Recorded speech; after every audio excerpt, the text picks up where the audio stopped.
கூலி படத்துல எவ்வளவு பெரிய மிஸ்டேக் இருந்தாலும் மண்டையில இருக்கிற கொண்டைய மறந்த மாதிரி இப்படி ஒரு மோசமான மிஸ்டேக் பண்ணி வச்சிருக்காரு நம்ம லோகேஷ் கனகராஜ். ஆனா ஆமாங்க, படத்தோட கிளைமேக்ஸ்ல வந்த நம்ம அமீர் கான் ரஜினியை பார்த்து, தேவா உங்களை 30 வருஷமா என்னோட டீம்ல சேர்த்துக்கிறதுக்காக நாங்க தேடிக்கிட்டு இருக்கோம்னு சொல்லியிருப்பாரு. அப்போ ரஜினி சிரிச்சுக்கிட்டே இந்த ஒரு விஷயத்த சொல்லி இருந்திருக்கலாம். ஏன் நான் தான் 30 வருஷமா தேவா மென்ஷன் சொல்லிட்டு ஒரு ஹாஸ்டலே நடத்திட்டு வரேன், இதை கூட கண்டுபிடிக்கலன்னா நீ என்ன கேங்ஸ்டர்னு சொல்லி கேட்கலாம். ஆனா லோகேஷ் எப்படி கவனிக்கலன்னு தெரியல. இதுக்காச்சும் பரவாயில்ல, நம்ம சுருதிஹாசனை வில்லன் கடத்தி வச்சுக்கிட்டு இருக்கும் போது நம்ம சூப்பர் ஸ்டார் அந்த வில்லனோட பொண்டாட்டியை கடத்தி வச்சுட்டு அந்த வில்லனை பயங்கரமா மிரட்டிக்கிட்டு இருப்பாரு. சோ இது ஒரு வில்லனோட பொண்டாட்டி அப்படிங்கிறது அங்க இருக்கிற எல்லாருக்குமே தெரியும். வீடியோ கால்ல கூட சுருதிஹாசன் வெறிக்க பாத்துக்கிட்டு தான் இருப்பாங்க.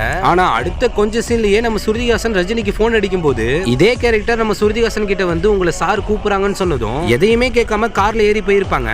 ஒருவேளை சுருதிஹாசனுக்கு ஞாபக மறதியா இருக்குமோ? பிளாஷ்பேக்ல ஓரமா நின்னு வேடிக்கை பார்த்தா அமீர் கானுக்கு வந்த 10 நிமிஷத்துல நம்ம சூப்பர் ஸ்டார் யாரு, அவர் எவ்வளவு பெரிய கேங்ஸ்டர்னு தெரிஞ்சிருச்சு. ஆனா தன்னோட சொந்த அப்பாவை கொண்ட சூப்பர் ஸ்டார் படம் முழுக்க யாருன்னே தெரியாத மாதிரி தான் இருப்பாரு சைமன் கேரக்டர்.